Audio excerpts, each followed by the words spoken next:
guys, it's Anastasia and welcome back to my channel. I hope that each of you is having a brilliant day. The other day, one of you guys sent me a private ask to my Tumblr mailbox asking me whether I had any tips on ways for how to build self-confidence and self-acceptance. And I answered you privately, but then I sort of saw an opportunity to expound upon that and build upon that advice in the hopes that it might help at least one more of you guys watching this today. And if you guys have any tips that have helped you on your journey to building confidence and self-acceptance, I'd love to hear from you in the comments, so please leave them down below. I'm sure that would be really helpful too, because then we can all read them and benefit from them, and that would be just wonderful. Whew. So I wanted to start off this video by first sharing what confidence means to me personally, because since confidence is such a deeply personal thing, I think that the definition of what it is varies according to who you ask. So for me personally, confidence is feeling unapologetic. And what I mean by that is confidence to me is not feeling the need to apologize for your existence, not feeling the need to say sorry for taking up space, for looking the way you look, for thinking the way you think, for acting the way you act, for walking the way you walk, for wearing the clothes that you wear, for having the passions that you have, for the lifestyle that you choose to lead. It's not feeling the need to say sorry because you feel completely at ease. And with feeling unapologetic comes an incredible sense of freedom, because suddenly you're free. You're free from worry about what other people are thinking about you. You're free from concern that people are judging you constantly. You're just free. You're free from just perceived judgment of those people that surround you. And even if they are, you just don't care. It doesn't affect you. And going even further still, with that sense of freedom comes a sense of peace, an inner peace, an inner tranquility. So basically, if you take everything that I just said, that whole convoluted string of words, and boil it down just to the bare minimum, to me, confidence equals calm. Now, I know that you're probably sitting there thinking, oh yes, Anastasia, that all sounds swell, but how do we achieve this magical sense of tranquility that you speak of? Well, lucky for all of us here today, I have all of the answers. To begin this journey, I think that the first step is to make the commitment to yourself. So literally declare to yourself right now in this moment that you promise to love yourself, and starting today, tell yourself that you're worth it. Tell yourself that you're more powerful than you know, because it's true.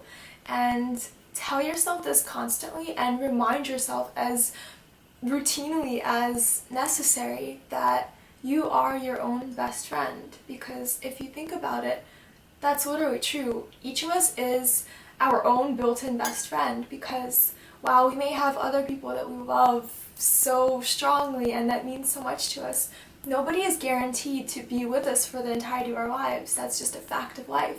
And if you're gonna be with you for the entirety of your life, why not make it a beautiful journey? Why not invest in yourself and invest in loving your own company? So once you've reframed your relationship with yourself as a relationship with a dear friend, allow that to extend to how you treat yourself. So how do you act with a dear friend? Is it with love and respect and kindness and laughter? And is your relationship playful? Do you do nice things for them just because? When your close friend messes up on something, do you guilt them for it or fault them or make them feel worse about it?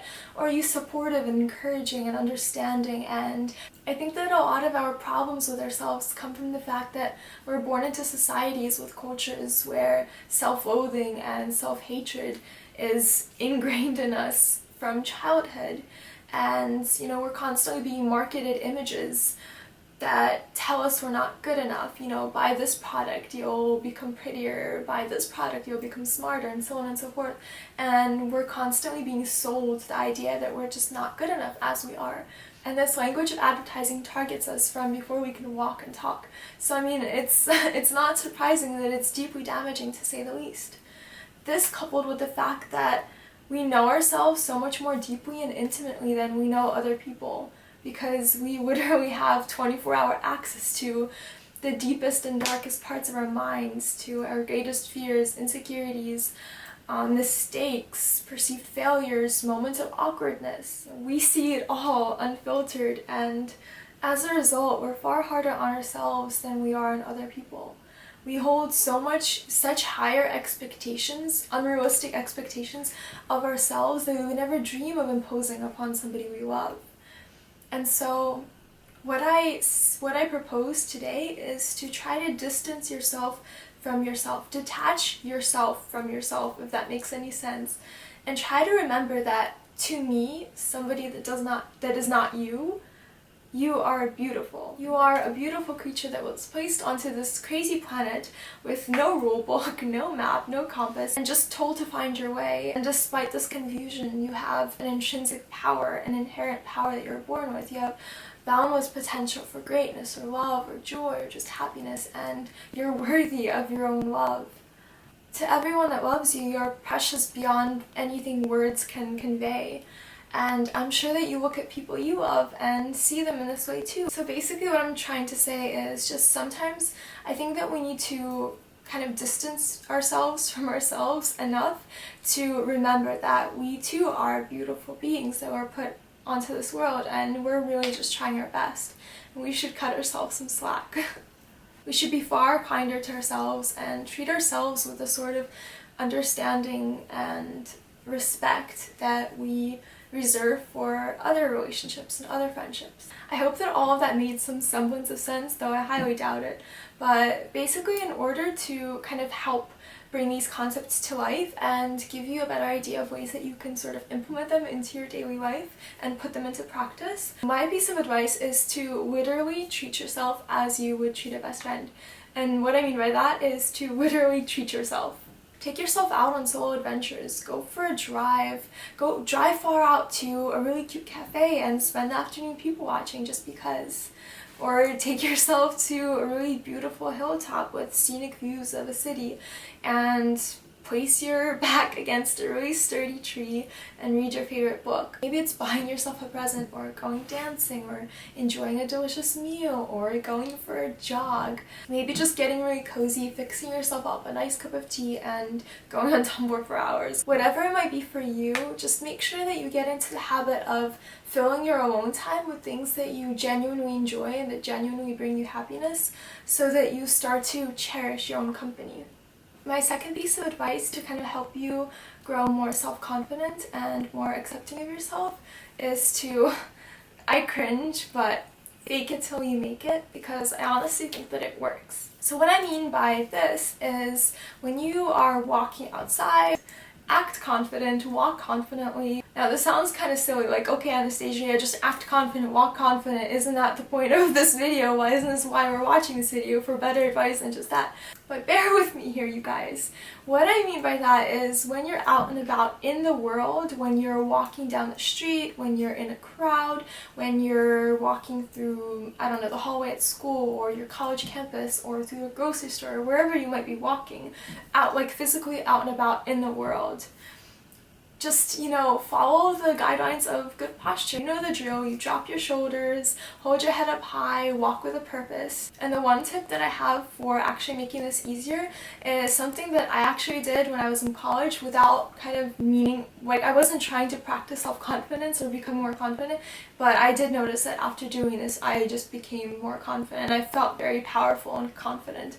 Was what I would do is nothing unique. I mean, basically I would just walk around campus with my headphones in, listening to, like, blasting my favorite music. And what that helped me do was kind of block out the world, and I would just kind of enter my own little world and be in my own reverie and listen to this music that made me feel like a badass, and just strut through campus like I own the place, and I didn't care about anything else.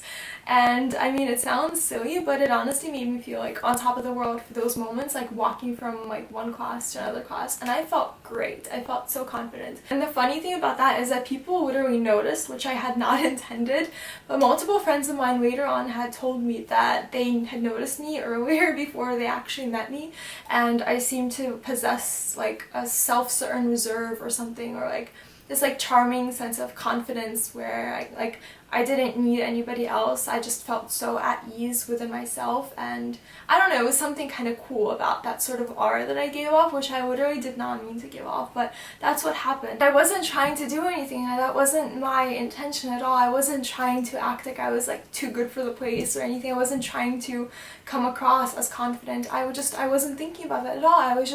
I was simply enjoying my own company, and the resulting sense of freedom sort of seeped into the environment, and people picked up on it, and it affected the way that they responded to me in turn. And so it's like a positive feedback loop in a way, because your confidence, whether it's genuine in the moment or whether it's just an illusion that you've sort of constructed around yourself to help kind of fake it till you make it, people kind of pick up on it, and then it sort of affects the way that they respond to you, and you pick up on that and end up kind of feeling more confident about yourself because of sort of that positive interaction, and it kind of continues in that cycle. So in a way, fake it till you make it really does help a lot. All of those steps are important and necessary, of course, and do them. I encourage you to do them, but don't linger there. So tell yourself you're awesome, and then focus on other things outside of yourself. I think that's the key, is to get outside of your own head. Tell yourself you're awesome, and then move on. And then go and do the things that you want to do with your life. Go and engage in the hobbies that you enjoy, learn the things that you want to learn, and so on and so forth. Removing your focus from your own life, ironically, does magic in enriching it. You're fully engrossed in what you're doing, whether that be playing a sport, going for a jog, reading a book, making music, whatever it might be that you're doing.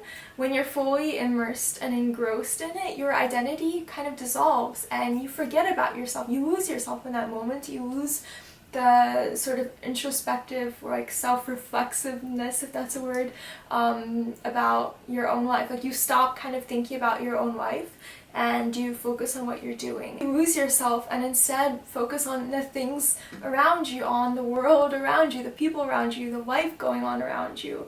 And interestingly, that makes you feel better about yourself. I think that an excellent example of this is actually exercise, because when you're exercising, you're so focused on like pushing yourself and what you're doing that you lose sight of your problems, and you lose sight of sort of like obsessing over yourself and your life. And then that physical fatigue does wonders for making you feel more at ease and more confident with yourself.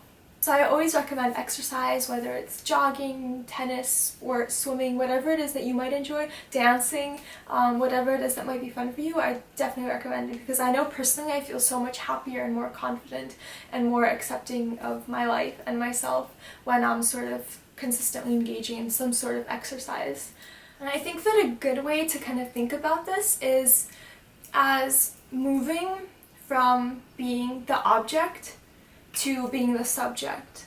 So this is actually, there was a French film that I watched that I really loved, and it's called Cleo from 5 to 7. It's a French film, and this film basically follows the heroine, the protagonist, on her journey from 5 to 7, on this particular journey that I was talking about, from moving from being the object that is sort of looked on by other people and surveyed by other people, to the subject that is actively viewing the world. So in this case, I think you can think of it as you moving from being the object of your own scrutiny, because when you're kind of picking yourself apart and feeling insecure, you're literally looking at yourself as if from a bird's eye view, as if your life is under a microscope and it's just the object.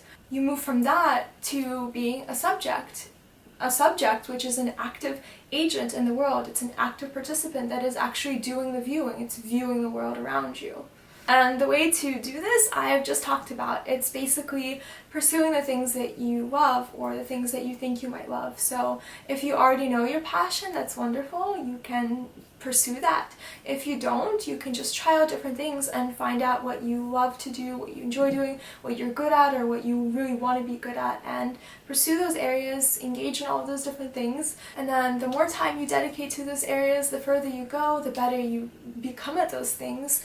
The confidence just sort of multiplies, because when you're doing something you love and you can see the result of your labor and the result of your effort, you can feel yourself getting better at it, that confidence just kind of it just goes with it. It's just I feel like it's just a natural part of getting good at something. The confidence starts to kind of blossom inside of you. And also, as a side note, that might be helpful if you are struggling, if you don't know what your passion is yet, or if you're struggling to find what you believe in or what you feel strongly about.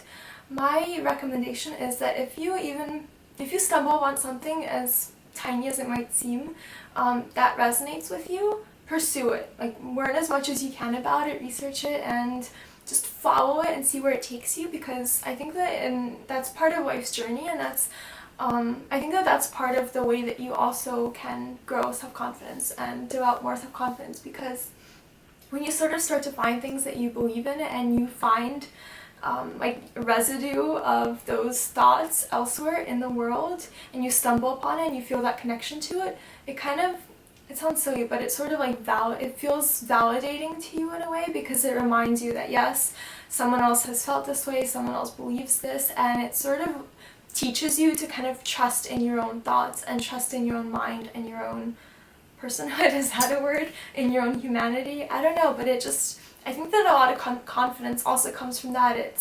It comes from erasing your doubts or insecurities, that your thoughts are valid and so on. Because I know that when I used to feel this way, I used to feel pretty insecure about my opinions and what I stood for and my mind and things like that.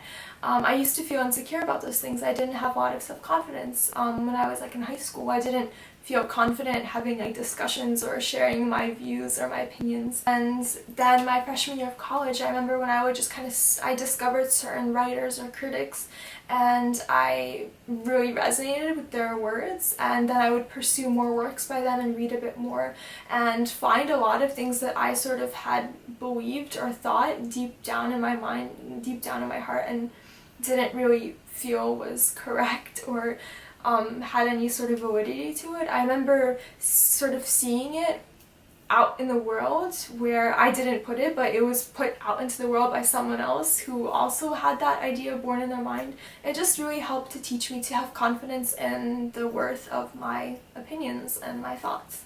So that's just another little side tangent of how I think of another sort of way that I think confidence grows. It grows by pursuing things that you resonate with and finding more of it, uncovering those thoughts and ideas elsewhere in the world and kind of collecting those little pieces of resonance, and then it helps you kind of feel confident about those ideas. And in turn, it helps to build a foundation of confidence, because the next time you have an idea, you trust it more because you already learned not to doubt yourself so much. And I genuinely hope that this is making sense, because I'm kind of just coming at confidence from all these different angles and directions, and I hope that it's sort of coming together and making sense as a whole video. And maybe I'm failing at it, please let me know in the comments below. But it's just difficult because confidence is such a nuanced and complex thing with so many different facets, and since it's such a long journey and a long process to achieve confidence, that there's so many different steps that kind of contribute to building confidence that it's kind of difficult to talk about. But I hope that this is making some sense for you. Okay, moving on. I could be mistaken, but it sounds an awful lot like my AC just turned off, which means that I better wrap this up really quickly because it's about to get sweltering in here. So the fourth area of advice for growing self-confidence and self-acceptance is to learn constantly, because learning helps you grow and evolve as a person. And learning and evolving is so important because it reminds you that you're not competing with anybody else, you're just working to become the best possible version of yourself. And the other reason I think that it helps in terms of self-confidence specifically is because when you perceive yourself as an individual that is constantly growing, when you see yourself as a dynamic being as opposed to a static one that is already set in its ways, that really helps make it easier to accept yourself, because you know that you are constantly getting better and it's in your power to constantly become better. So it doesn't really make sense to beat yourself up about things or to be negative about yourself or to be harsh on yourself, because the way that you are, right, things that you might not be happy with about your identity are not set in stone. You can still change them, facets of your character that you can work on. So while at the beginning of this journey I said that we should all start by accepting ourselves, while you're accepting yourself as a beautiful creature, you're not accepting yourself as a finished product. You are accepting yourself as a beautiful, flawed being, because that's the way that we all are put onto this earth. We're all flawed, and that's okay. You're not accepting yourself under the condition that you make no mistakes, or that you're perfect. You are accepting yourself unconditionally, but at the same time, you're recognizing the fact that you are dynamic and evolving, and the way that you can make sure that you're constantly evolving is by being open to experiences, being open to knowledge, being open to experiences that shape you, and learning from whichever forms knowledge comes in. You accept that you're constantly becoming a more lived-in human being, if that makes sense. You are accumulating experiences and lessons and wisdom, and you're like a tumbleweed. You're just like rolling along in the process of life and accumulating more and more. Learn from animals, learn from places, learn from yourself. I think that the key to learning is to be open and receptive to experiences and just to the world itself. Just being open to letting the world kind of wash over you and change you. And if you're ever struggling with self-acceptance, please try to remember to not reduce or lessen your complexity. You are so much more powerful than you can even imagine. You're capable of doing amazing things. You're capable of creating, of loving, or of just being a light in this world. Remember that your identity is comprised of what you love. So if you love something, add it to your collection. Add it to your collection of stories or experiences. If you learn something new that you find interesting or beautiful or powerful, add that to your collection. And in that way, you sort of go through life accumulating these little bits and pieces, and it becomes part of you. In that way, you are a universe, and isn't that beautiful? Try to reframe thinking about your identity as a collection of things that you love. Everything that you love, everything that you hold so dearly is a reflection of you, because your identity goes so much deeper than the color of your hair, or of your eyes, or the shape of your lips, or of your legs, or of that cringeworthy thing that you said to somebody the other day, or of that time you slipped and fell in front of a million people. Like, your identity goes beyond all of those things. Your identity is not the things that you hate about yourself, but the things that you love about the world. Your identity is not that you procrastinate constantly, which makes you feel bad about yourself. Your identity is not reduced to any one of those minuscule details that people mistake for the whole. Details used to reduce something boundless as a mind and a soul into something that's easier to grasp or understand. Your identity is so nuanced and vast, it literally contains the whole world. Like, think about that for a second. Your identity, your mind, contains everything that you know about the world. It's crazy. Thank you so much for watching, guys. I hope that you enjoyed this video. Please don't forget to give it a big thumbs up if you did enjoy it, if you found it helpful or inspiring in any way, and don't forget to subscribe to my channel if you're not subscribed already. And if you do have any additional tips for ways that you found to be helpful for growing your own self-confidence or self-acceptance, please do leave them in the comments below so that we can all read them and learn from them, benefit from them. That would be wonderful, and just remember that I love you all very much, love you all very dearly, and I hope that you have a beautiful day. I will catch you in my next video. Bye!